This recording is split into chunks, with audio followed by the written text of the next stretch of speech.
नमस्कार दोस्तों, कैसे हैं आप लोग। आई होप सब मज़े में होंगे। मेरा नाम है सुनील कुमार और आप देख रहे हैं आपके अपने ऑलराउंडर भाई यूट्यूब चैनल को।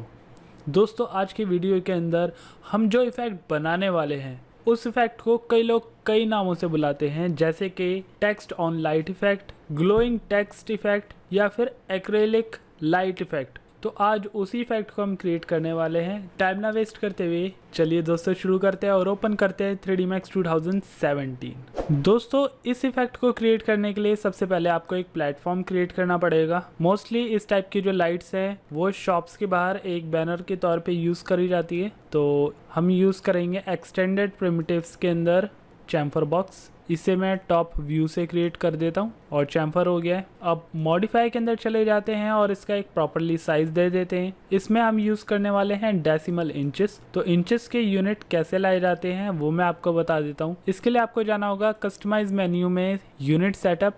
यूनिट सेटअप के अंदर आपको मिलेगा यूएस स्टैंडर्ड में डेसिमल इंचेस। बाय डिफ़ॉल्ट आपका ज्योमेट्रिक यूनिट होता है, इसको आपने करना है यूएस स्टैंडर्ड डेसिमल इंचेस। और इसके अलावा सिस्टम यूनिट सेटअप को भी आपने 1 यूनिट इक्वल टू इंचेस रखना है। देन ओके और ओके। अब हम इसका साइज़ सेट करते हैं। लेंथ इसकी अभी कम या ज़्यादा करके दिखा देता हूँ। ये हमारी लेंथ है। इस लेंथ को हम रखने वाले हैं 2 इंचेस, जो कि एक बैनर की मोटाई के लिए काफ़ी होता है। विड्थ इसकी हम रखने वाले हैं 96 इंचेस, यानी कि 8 फीट तक हो जाएगा। इसके बाद हाइट हम इसके रखने वाले हैं 36 इंचेस, यानी कि 3 फीट। और इसमें फिलेट मैं दे देता हूँ 0.25।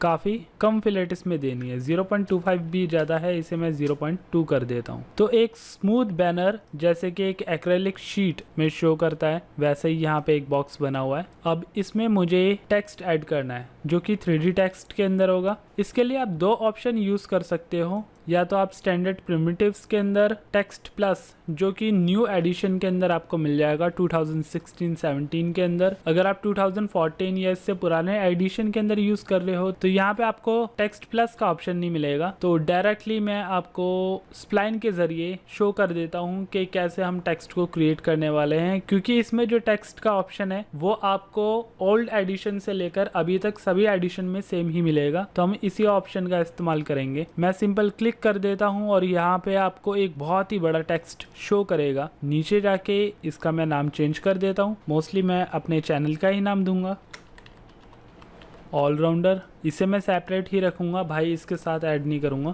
मॉडिफाई के अंदर चले जाता हूँ इस टेक्स्ट को सिलेक्ट करके, क्योंकि जब तक आप टेक्स्ट को सिलेक्ट नहीं करोगे उसकी जो प्रॉपर्टी चेंज होने वाली है वो वर्क नहीं करेगी। तो यहाँ पे फर्स्ट आपको टेक्स्ट को सिलेक्ट करना है, देन इसके बाद साइज को चेंज करना है। तो मैं यहाँ पे साइज दे देता हूँ 12 या फिर 18 साइज मेरे हिसाब से ठीक है। और यहाँ पे एरियल फॉन्ट की जगह पे मैं इसे कर देता हूँ एरियल ब्लैक। या फिर जो मेरा खुद का लोगो है उसके अकॉर्डिंग जिस टेक्स्ट का मैं इस्तेमाल कर रहा हूँ वो टेक्स्ट भी हम यहाँ पे दे सकते हैं। मैं अपना फ़ॉन्ट सेलेक्ट कर लेता हूँ जिसका नाम है TR2N ट्रॉन। तो ये ट्रॉन फ़ॉन्ट है, तो इसका साइज़ मैं कर देता हूँ 12 या फिर 8 मुझे ठीक लग रहा है साइज़। एक बैनर के अकॉर्डिंग इतना तो होना ही चाहिए। अब इसी की मैं एक कॉपी कर लूँगा नीचे और इसे मैं कॉपी ऑप्शन के अंदर ही रखूँगा। इसका साइज़ भी हम सेम रखेंगे, सिर्फ नीचे नाम चेंज कर देंगे भाई। अब मेरे इस फ़ॉन्ट के अंदर इशू ये है कि इसमें जितने भी लेटर्स है वो सारे कैपिटल के अंदर आते हैं, हम स्मॉल में नहीं कर सकते। तो आप तो अपने अकॉर्डिंग ही टेक्स्ट इसमें यूज़ करोगे या फिर शेप। तो इसको मैं सेंटर में रखने की कोशिश करता हूँ। और अब इसमें मॉडिफाई के अंदर जाकर मॉडिफाई लिस्ट में अप्लाई करता हूँ ई से एक्सट्रूड, क्योंकि लाइन जो है वो एक स्ट्रेट बेस को क्रिएट करेगा। इसमें डेप्थ दिखाने के लिए आपको एक मॉडिफायर की जरूरत पड़ेगी जो कि है एक्सट्रूड। एक्सट्रूड के अंदर आप डेप्थ दे सकते हो, जिसे मैं रखूंगा 1 इंचेस तक। और टॉप व्यू से इसे देखते हैं। टॉप व्यू से अब आपको यहाँ पे डेप्थ दिखाई देगी। एक्चुअल में अगर कोई एक्रेलिक शीट आप लगा रहे हो तो कम से कम नहीं तो 1 इंचेस की उसमें डेप्थ होनी ही चाहिए, तभी जो लाइट है वो बेटर ग्लो करेगी। जितनी डेप्थ ज़्यादा होगी उतना ही ज़्यादा ये लाइट को इन्हांस एनहांस करता है। तो अगर मैं 2 या 3 इंचेस इसकी हाइट कर दूं तो ये लाइट को ज़्यादा ग्लो करेगा, लेकिन इससे जो हमारा टेक्स्ट है वो प्रॉपरली विजिबल नहीं होएगा, इसलिए मैंने सिर्फ 1 इंचेस का टेक्स्ट रखा है। ऐसे ही सेम मैं भाई के अंदर भी एक्सट्रूड अप्लाई करता हूँ और इसमें भी साइज 1 इंचेस रहेगा और इसे भी सेम मैं इस बॉक्स के साथ सटा के रख देता हूँ। तो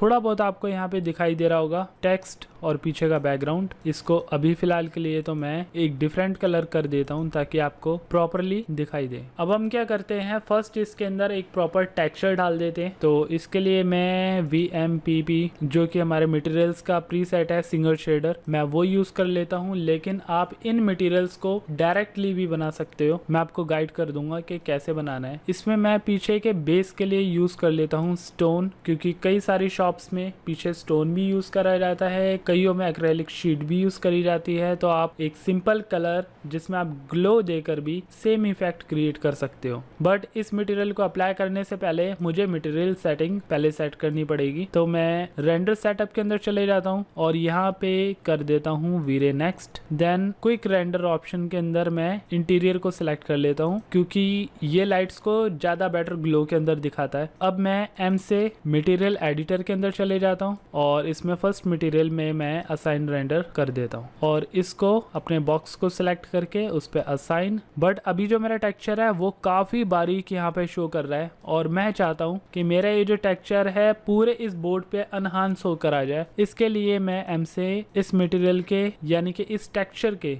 मैं इनसाइड चले जाता हूँ और यहाँ पे मैं साइज दे दूंगा 96 बाय 96 इंचेस। अब ये 96 मैंने साइज इसलिए दिया है क्योंकि मेरे इस बॉक्स की जो मैक्सिमम विड्थ है वो मैंने 96 इंचेस रखी है। तो मेरा जो एक टेक्सचर है वो प्रॉपरली पूरे साइज पे तभी सेट होएगा जब मैं 96 इंचेस इसमें विड्थ और हाइट दूंगा। अब इन दोनों टेक्स्ट को मुझे लाइट में कन्वर्ट करना है, तो मैं इस टेक्स्ट को सिलेक्ट करता हूँ, देन क्लिक करता हूँ यहाँ पर वीरे मैश लाइट। अगर ये प्रॉपरली पैनल आपको शो नहीं करता है तो आप चले जाओगे यहाँ पे ब्लैंक स्पेस में, राइट क्लिक करके आप क्लिक कर सकते हो वीरे टूल बार के अंदर। टूल बार पे जैसे आप क्लिक करोगे ये पैनल आपको शो करने लग जाएगा, देन आप मैश पे क्लिक कर सकते हो। तो आपने सिंपली क्या करना है, इस टेक्स्ट को सिलेक्ट करना है और इसे कन्वर्ट करना होगा पॉलीगन के अंदर, क्योंकि अभी ये स्प्लाइन है और जो हमारा मैश लाइट है वो सिर्फ मैश को या पॉलीगन को ही सिलेक्ट कर पाएगा। तो मैं इस टेक्स्ट को राइट क्लिक करके कन्वर्ट टू एडिटेबल पॉली कर दूंगा। लेकिन एक चीज का ध्यान रखिएगा कि अगर आपने एक बारी लाइन को पॉलीगन के अंदर कन्वर्ट कर दिया तो वापस से आप किसी भी टेक्स्ट या प्रॉपर्टी को चेंज नहीं कर पाओगे। तो जब आपका टेक्स्ट का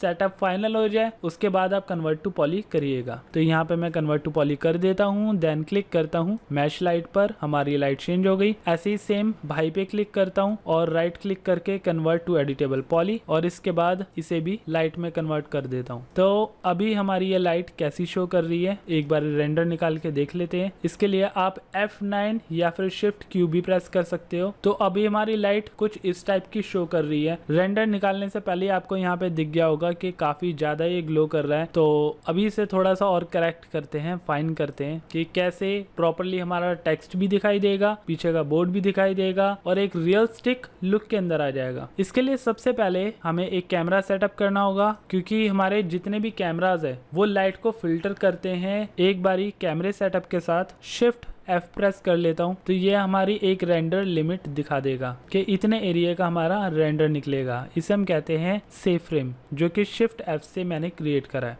अब अगर इस फ्रेम के साइज को हमें चेंज करना है तो हम रेंडर सेटअप के अंदर चले जाते हैं और यहाँ पे क्लिक करते हैं आउटपुट साइज में HD TV और यहाँ पे मैं फुल HD साइज यानी कि 1920 बाय 1080 ले लेता हूँ और रेंडर करते हैं दोबारा से। इस बारी लाइट बहुत कम आ रही है, यानी कि पहले टेक्स्ट दिखाई नहीं दे रहा था, अब हमारा टेक्स्ट दिखाई दे रहा है लेकिन प्रॉपरली जैसा लाइट इफेक्ट होना चाहिए था वैसा बहुत ही कम शो कर रहा है। तो इसकी ब्राइटनेस को भी थोड़ा हमें एडजस्ट करना पड़ेगा। इसके लिए टेक्स्ट को हम सिलेक्ट करते हैं और यहाँ पे जो इसका मल्टीप्लायर है, जो हमारी लाइट का मल्टीप्लायर है, उसे मैं कर देता हूँ 120 तक। ऐसी सेम ऊपर वाले टेक्स्ट को भी 120। और जैसे कि आपने देखा था कि हमारे बोर्ड में जो बाकी का एरिया है, टेक्स्ट को छोड़ के जो बाकी का एरिया है वो ब्लैक शो कर रहा है, तो बोर्ड पर भी हमें एक लाइट ऐसी रिफ्लेक्ट करानी पड़ेगी कि हमारे बोर्ड का जो टेक्सचर है वो भी दिखाई दे और लाइट का जो इफेक्ट है वो भी विजिबल हो। तो इसके लिए हमें फ्रंट व्यू पर एक लाइट और क्रिएट करनी पड़ेगी जो कि आउट ऑफ द फोकस हो, कैमरे से बिल्कुल बाहर हो। ये लाइट मैंने क्रिएट कर दी, मॉडिफाई के अंदर चला गया और यहाँ पे मैं इसका साइज दे देता हूँ 50x50 और इसका जो मल्टीप्लायर है वो मैं कर देता हूँ 100। देन इसकी जो पोजीशन है वो मैं कैमरे से काफ़ी दूर रखूँगा। इसकी पोजीशन मैं कर देता हूँ -120x-120 और z एक्सेस इसका 0 रखूँगा। देन इसकी जो रोटेशन है वो मैं कर दूंगा लाइट की पोजीशन पे। देन इस बैनर को मैं थोड़ा सा अपनी ग्राफ की सेंटर पोजीशन पे ले आता हूँ क्योंकि इसी के अकॉर्डिंग मैंने लाइट को सेट करा है। तो हमारी जो ग्राफ है उस ग्राफ के बिल्कुल सेंटर में मैंने बैनर को कर दिया है और कैमरे को उसी के अकॉर्डिंग मैंने सेट करा है। तीसरा जो लाइट है वो 120x120 यानी कि एटलीस्ट हमारे बैनर से 10 फीट की दूरी पर है और वहाँ से इस बोर्ड पर हमारी जो लाइट है वो फोकस करने वाली है। तो एक बार अब रेंडर देख लेते हैं। तो अभी हमारा ये लाइट का इफेक्ट बन चुका है। अभी जो मैंने टेक्स्ट यूज़ करा था उसकी खासियत ये है कि ये सिर्फ आउटलाइंस को क्रिएट करता है। तो अगर हम आउटलाइन की जगह पे कोई ऐसा टेक्स्ट यूज़ करें जो कि प्रॉपरली फिल हो रहा हो तो इसकी जो लाइट की डेंसिटी है वो काफ़ी गुना बढ़ जाती है।